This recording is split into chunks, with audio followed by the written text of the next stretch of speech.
Another world is not only possible, she is on her way. On a quiet day, I can hear her breathing. So writes Arundhati Roy, the Booker Prize-winning author and social justice advocate. On a quiet day, I can hear her breathing. But this past week, we have not had days of quiet. This past week, we have had days filled with far too much sound. Sound of invading aircraft, explosions, and a presidential extraction. Sound from 5 years ago reminding us of terrifying moments of a terrifying day at our nation's capital. Sound of a life being ended by 3 gunshots into an SUV. The sound of thousands and thousands of Americans taking to the streets in 1,000 cities and towns to say no more ICE brutality in our communities.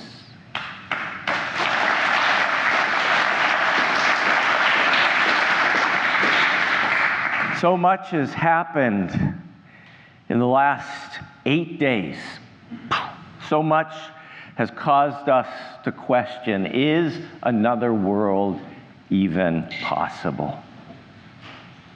So let's review. It began last Saturday morning when most of us woke up to the really unbelievable news that the Venezuelan president and his spouse had been abducted by U.S. military, contrary to international law, based on falsehood and trumped-up drug charges. 3 days later, Tuesday, January 6th, we had the 5th anniversary of the January 6th violent insurrection, when the Capitol was invaded, when lives of elected officials were threatened, and the certification of the legal results of the 2020 presidential election were disrupted.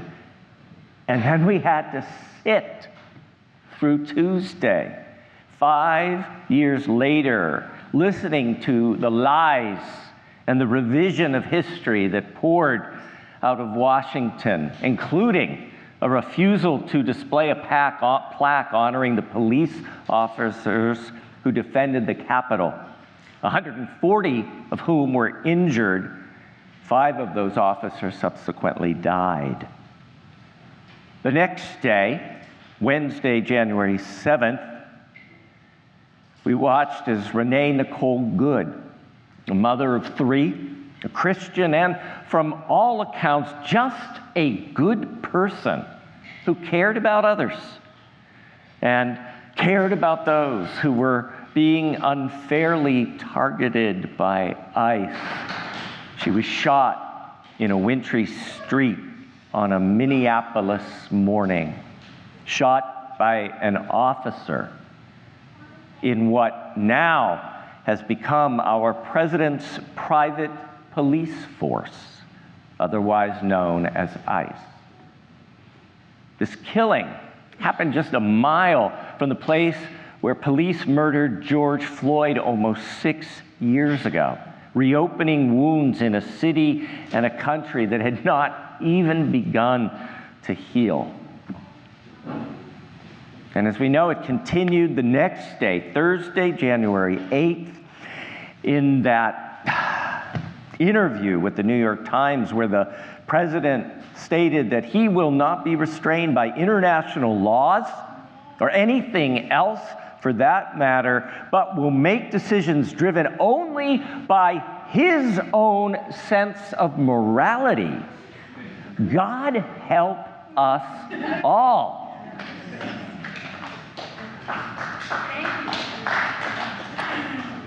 So I've heard from many of you over the last days saying this is just way too much. It's just knocked us off balance. We've lost our grounding. And as someone said to me yesterday, they said, tell us something practical and usable for these days that we are living through. So I want to offer 3 things that I've been using to ground myself, to steady myself, to not allow myself to be dragged down to the point of despair or immobility. Now, I'm going to be way upfront about this. These 3 things are not the be-all and end-all of spiritual wisdom. They're just things that have worked for me. They're possible tools, possible practical paths. And the first one is as basic as we can get. Remember to breathe. We got to remember that our breath is the most accessible, simplest, and most direct spiritual practice that we have. When we have been triggered emotionally into that fight or flight syndrome, when that reptilian brain has been activated, dear ones, we can't think ourselves back from that. We can't rationally say, I don't want to feel that anymore, I'm going to stop. We have been triggered. And the only thing that is going to begin to pull us back is the breath. Long, deep breathing. Medically, it's said that within 45 seconds of long, intentional breathing, we begin to change the chemistry in our brain, and the chemistry of our blood begins to change. 45 seconds. When we breathe in peace. When we breathe out love. And dear ones, that's why we practice this each Sunday at the beginning of our service, to remind us the breath is always there. The breath is a tool to ground us, to bring us back to solid ground. The second thing that I am very conscious of, and again, it's not rocket science, is just limit the time spent with the media. Limit how much media we allow into our heads and into our hearts. And this is especially true with social media. Our phones are non-stop sources of bad news. It's so easy to begin to doom scroll, and the whole thing is set up so that we get addicted to that phone and that information. Our kids get addicted to that phone and that information. So for me, I have some rules. I want to know what's going on, absolutely. But I don't want visuals, because for me personally, if I've got the video visual, it's going in my brain and I cannot get it out and I cannot turn it off. I learned that on 9/11. And so I listen to news, I read news, but I don't watch the videos and I don't watch the news broadcast.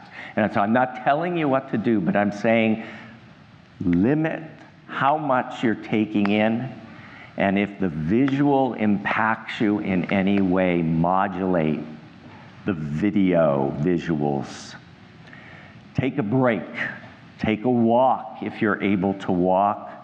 Imagine walking if that's what you can do. Do something nurturing, caring, or diverting. So remember to breathe. Limit time spent with media. And now the third thing, don't change the slide yet. I just want to, this is going to sound a little self-serving and a little evangelical Unitarian Universalism, but I'm speaking of me personally. I look to Unitarian Universalism or You can look at your own core values for grounding and guidance, because in times like this, I need something bigger and something that feels more solid than just me and my mind. And so I ground myself in our Unitarian Universalist faith. I cannot tell you the grounding that I receive in my Unitarian Universalist faith that reminds me again and again, we are not alone in our thinking. We have community, and we are in community with like-minded and like-hearted people who care about things like kindness, humanity, and justice. My faith reminds me that I am not alone, and I can hang out with some like-minded and like-hearted people who care.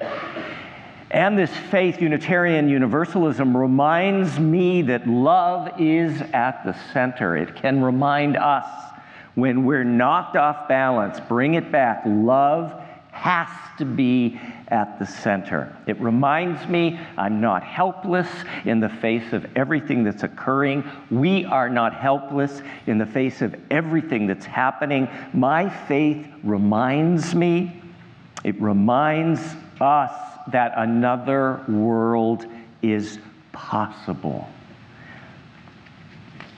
And then there are those 6 Unitarian Universalist values. These are 6 powerful ideas. And I'm not saying they're the only 6 ideas that are powerful in the world, but these are the ideas that ground us as Unitarian Universalists. These are the values.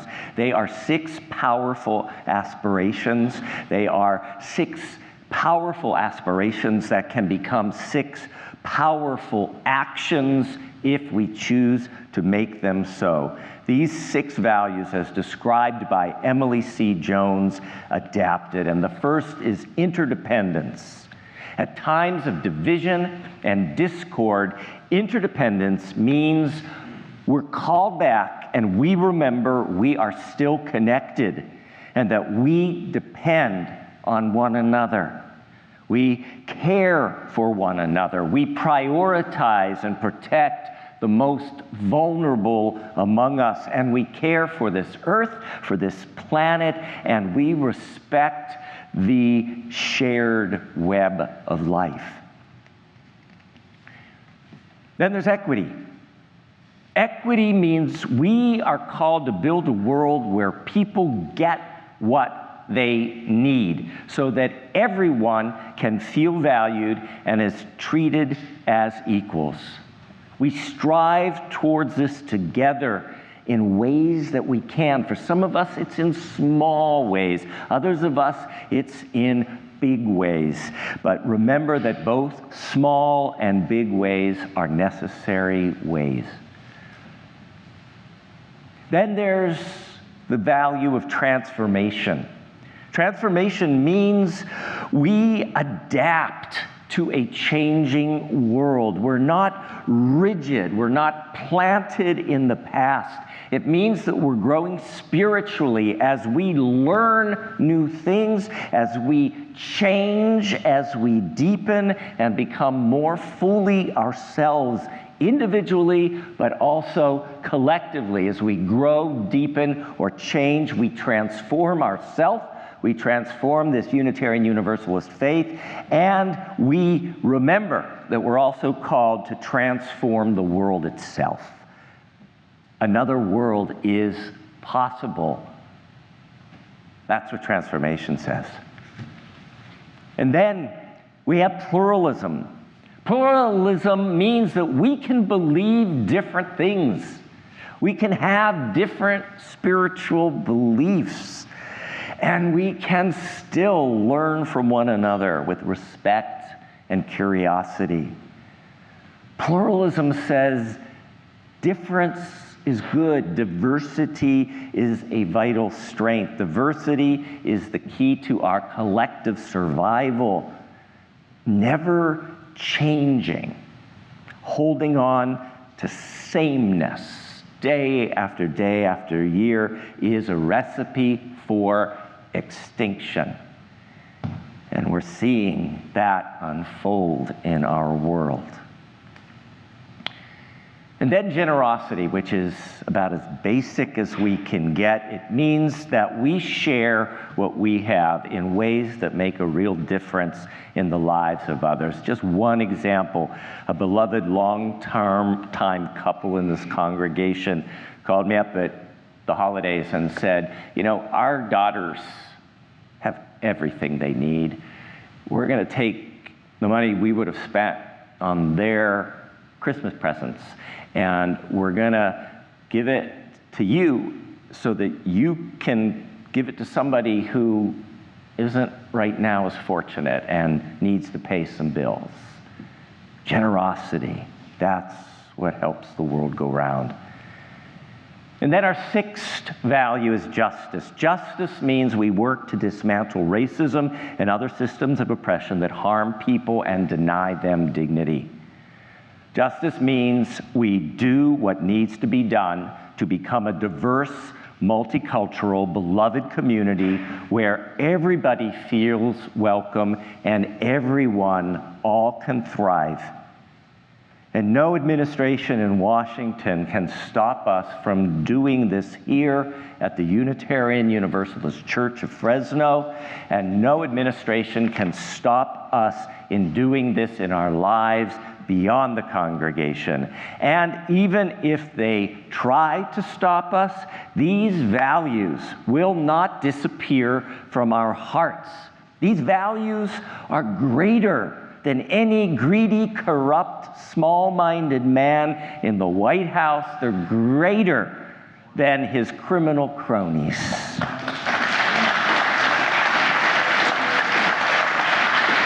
And the reason is because these values testify that another world is possible, and this is how we're gonna build it. Arundhati Roy said, "Another world is not only possible, she is on her way. On a quiet day, I can hear her breathing." Forget that quiet day, though. Even on the noisiest, most blaring and glaring of days, in the cacophony of chaos, in the roar of authoritarianism and kleptocracy, in the wailing despair about whether democracy will ever see the light of day, we need to believe that another world is possible. We may not know how, we may not know when, but another world is possible. This has always been the aspiration of Unitarian Universalism, always. Another world, not a future world, but another world in this world is possible. Renee Nicole Good believed this as well. Renee Nicole Good was not a Unitarian Universalist. She had her own beautiful, heartfelt Christian faith to guide her life. But Renee Nicole Good believed another world is possible. As reported on Friday in The Advocate, in a statement released through Minnesota Public Radio, Renee Nicole Good's wife, Becca Good, described Renee saying, above all else, she was kind. In fact, kindness radiated out of her. Renee lived by an overarching belief. There is kindness in the world, and we need to do everything we can do to find it where it resides and nurture it where it needs to grow. She went on to say, Renee believed people are here to love each other, care for each other, and keep each other safe and whole. Becca Good asks that her wife be remembered in this way. She said, honor her memory by living her values, rejecting hate and choosing compassion, turning away from fear and pursuing peace, refusing division and knowing we must come together to build a world where we all come home safe to the people we love. And I'm going to say that last one again. Honor her memory by knowing we must come together to build a world where all come home safe to the people we love.